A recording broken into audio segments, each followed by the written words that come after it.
എല്ലാവർക്കും അനന്യാസ് ഫാമിലിയിലേക്ക് സ്വാഗതം. ഹലോ. അപ്പം ഇന്ന് ഞാൻ ഉച്ചയ്ക്ക് അച്ഛനും മോളും ഒക്കെ പോയി സ്കൂളിൽ. അപ്പം എൻ്റെ രാവിലത്തെ പരിപാടി തുടങ്ങുകയാണ്. ചോറും കറിയും വയ്ക്കുക അല്ല. അപ്പം മലയാളി കടയിൽ പോയപ്പോഴേ കൂർക്ക കിട്ടിയിരുന്നു. അല്ലാത്ത കടകളിലൊന്നും കിട്ടില്ല, മലയാളി കടയിൽ മാത്രമേ കിട്ടുള്ളൂ.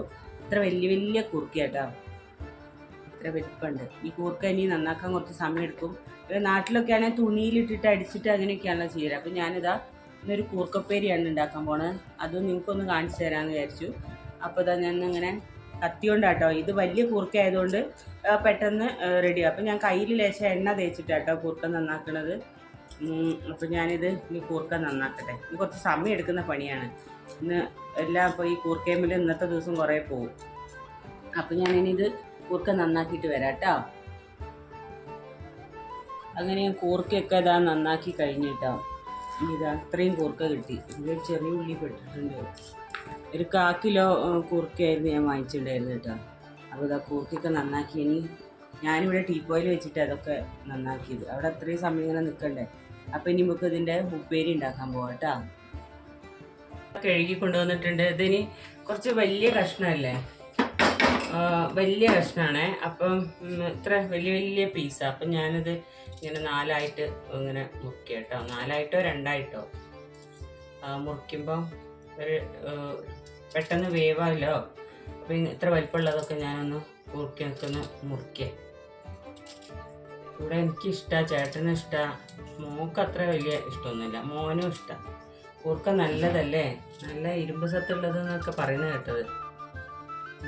അപ്പം ഞങ്ങളിതിങ്ങനെ കൂർക്ക സാധാരണ അമ്മയൊക്കെ വീട്ടിലുണ്ടാക്കുക കുക്കറിൽ അടിച്ചിട്ടാട്ടോ. എനിക്ക് കുക്കറിലാക്കിയിട്ടുള്ള എനിക്കിഷ്ടമില്ല. അപ്പം ഞാനിവിടെ ഇങ്ങനെ വേവിക്കുമല്ലോ, ഇത് കടുകൊക്കെ പൊട്ടിച്ചിട്ട് അങ്ങനെ കേട്ടോ ഞാൻ ഉണ്ടാക്കുക. അങ്ങനെ ഇതാ വലിയ കുറുക്കൊക്കെ ഞാൻ മുറിച്ച് വെച്ചിട്ടുണ്ട്. അങ്ങനെ മുറിച്ച് വെച്ചിട്ടുണ്ടേ.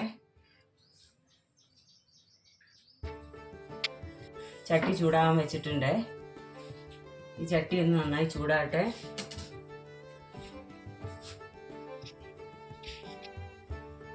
അപ്പോൾ ഇതാ ചട്ടി നന്നായി ചൂടായിട്ടുണ്ട് കേട്ടോ. അപ്പോൾ അതിലേക്ക് കുറച്ച് വെളിച്ചെണ്ണ ഒഴിച്ചു കൊടുക്കുക.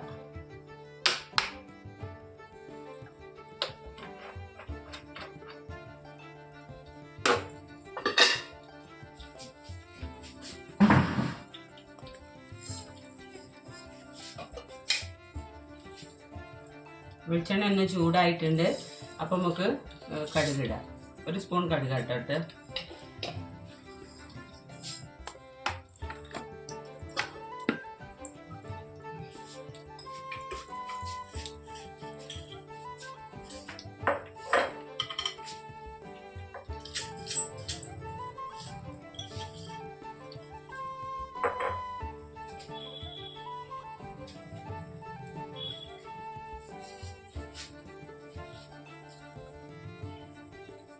കടുകൊന്ന് പൊട്ടട്ടെ.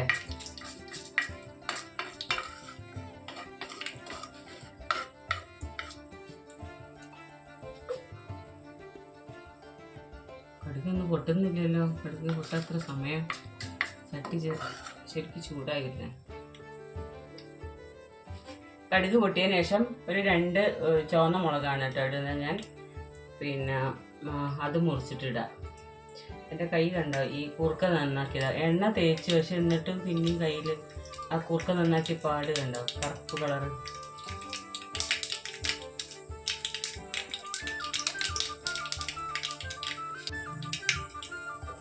കടുക് പൊട്ടി. ഇപ്പം ഇനിമ്പൊക്കെ ഈ ചുവന്ന മുളകില്ലേ ഒന്ന് മുറിച്ചിടാം.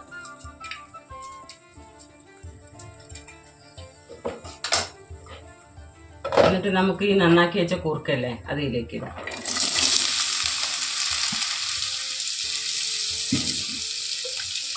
ഇതൊന്ന് ഇറക്കി കൊടുക്കാം.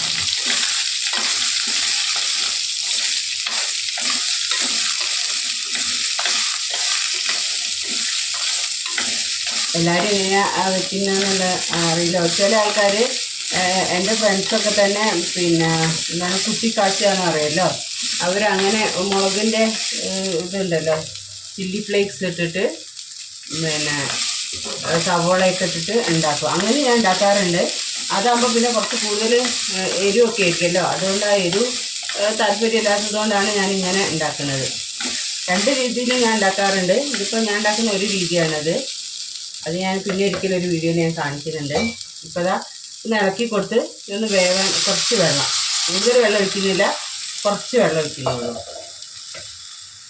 കുറച്ച് വെള്ളം ഒഴിച്ചിട്ട് ഒന്ന് തിളക്കട്ടെ. ഒരു പകുതി, ഒരു കാൽ ഭാഗം വേവായിട്ടേ ഞാൻ ഉപ്പ് ഇട്ട് കൊടുക്കുന്നുള്ളൂ കേട്ടോ. അപ്പോൾ ഇനി നമുക്കിത് അടച്ചു വയ്ക്കാം.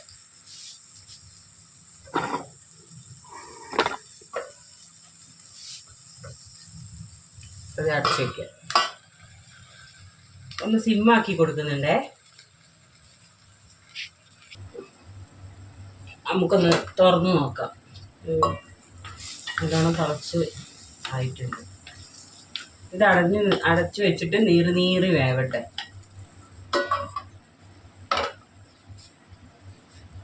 ഞാനിതാ ഇപ്പുറത്തെ അടുപ്പത്ത് ഉച്ചയ്ക്കുള്ള ചോറിനുള്ള വെള്ളം വെച്ചിട്ടുണ്ട്. ഇപ്പോൾ ചോറ് പോയി നോക്കിയപ്പോഴേ കുറച്ച് ചോറ് ഉണ്ടായിരുന്നു. ഇപ്പോൾ ഒരാൾക്ക് കഴിക്കാനുണ്ട്. അപ്പോൾ ഞാൻ വെച്ചിനി കുറച്ച് ചോറ് വെക്കാൻ വെച്ചിട്ട് ചോറിനും കൂടെ വെള്ളം വെച്ചിട്ടുണ്ട്. ഇടയ്ക്ക് ഒന്നിങ്ങനെ എടുത്ത് തുറന്ന് ഇറക്കി കൊടുക്കണം, അല്ലെങ്കിൽ അടിയിൽ പിടിക്കാൻ സാധ്യത ഉണ്ട്. ഇത് അടി കുറച്ച് കട്ടിയുള്ളതാണ് ചട്ടി, എന്നാലും ഒന്ന് ഇടയ്ക്കൊന്ന് ഇറക്കി കൊടുക്കുന്നത് നല്ലതാണ്. ഇപ്പോഴൊന്നും ഇനി ഉപ്പിടണ്ട കേട്ടോ, കുറച്ചൊന്ന് കഴിഞ്ഞിട്ട് ഉപ്പിട്ടാൽ മതിയേ. കാരണം കുറച്ച് വേവ് ഉള്ളതല്ലേ, അതുകൊണ്ട് ഒന്ന് അടച്ചു വെക്കാം. ഒന്നും കൂടെ നോക്കട്ടെ വെന്തോ. അതാ ഇത് കുറച്ചും കൂടെ വേവാണ്ട് കേട്ടോ. ഒരു പകുതി ഭാഗം വെന്തിട്ടുണ്ടെങ്കിൽ കുറച്ച് ഉപ്പിടാം. ഉപ്പൊക്കെ നോക്കിയിട്ടിടണേ. ഞാനൊരു 1/4 ടീസ്പൂൺ ഉപ്പിട്ടിട്ടുള്ളൂ.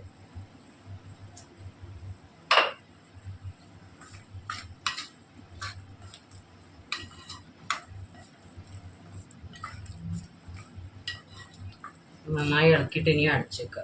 കുറച്ചിങ്ങനെ സിമ്മാക്കി വെക്കുമ്പോൾ കുറച്ച് സമയം എടുക്കും. കുക്കറിലാകുമ്പോൾ ഒരു വിസിലോ 2 വിസിലൊക്കെ ആയി കഴിഞ്ഞ് കഴിഞ്ഞാൽ കുക്കറിൽ പെട്ടെന്നാവും. ഈ കുക്കറിൽ വെക്കുന്നതിനോട് എനിക്കിഷ്ടമില്ല. ഇങ്ങനെ വെച്ചിട്ടുള്ള ഒരു ടേസ്റ്റാണ് എനിക്കിഷ്ടം.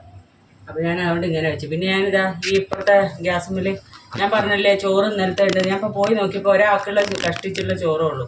അപ്പോൾ ഞാൻ വിചാരിച്ച് കുറച്ചും കൂടെ ഒരു 1/2 ഗ്ലാസ് അരിയും കൂടെ ഇട്ടിട്ട് ചോറ് വയ്ക്കുക വെച്ചിട്ട് ഇതാ ഞാൻ ഇപ്പോഴത്തെ അടുപ്പിൽ കുറച്ച് ചോറ് വയ്ക്കുകയാണ്. പിന്നെ ഞാൻ മറ്റേ നാട്ടിൽ വിഷുവിന് പിന്നെ മലയാളിക്കടയിൽ വന്നിരുന്നുണ്ടായിരുന്നു ഇങ്ങനെ മാങ്ങ. നമ്മുടെ നാട്ടിലൊക്കെ കിട്ടുമല്ലോ ഇങ്ങനെ ബീച്ചിലൊക്കെ ഇങ്ങനെ ഉപ്പിലിട്ട് വെച്ച്. അപ്പോൾ ഞാൻ ഈ മാങ്ങ കിട്ടിയാൽ വിചാരിച്ചു എന്നാലൊരു അച്ചാർ പോലെ ഇടാമെന്ന്. അപ്പോൾ അത് ടേസ്റ്റ് അല്ലേ. അപ്പോൾ അങ്ങനെ അതും കൂടെ ഇടാൻ വേണ്ടിയിട്ട് കഴുകി എടുത്ത് വെച്ചാൽ ഇനിയിപ്പോൾ ഇതൊന്ന് കഴിഞ്ഞിട്ട് വേണം അരിഞ്ഞ് വയ്ക്കാൻ.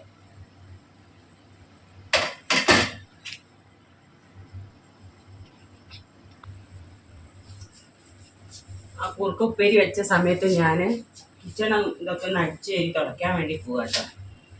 ഇതൊക്കെ ഒന്ന് അടിച്ചേരി തുടയ്ക്കുക. അത് വേവുന്ന കുറച്ച് സമയം എടുക്കുന്നുണ്ട് വേവാൻ.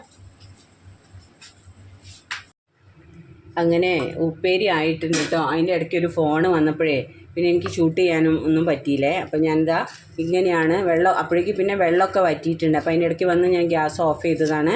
അപ്പോൾ ഇതാ ഇങ്ങനെയാണ് കൂർക്കയുടെ മെഴുക്ക് വരട്ടി, അല്ലെങ്കിൽ കൂർക്കപ്പേരി എന്നാണ് ഞങ്ങൾ പറയാം. കൂർക്കേൻ്റെ ഉപ്പേരി കേട്ടോ. അപ്പോൾ ഇത്രയേ ഉള്ളൂ.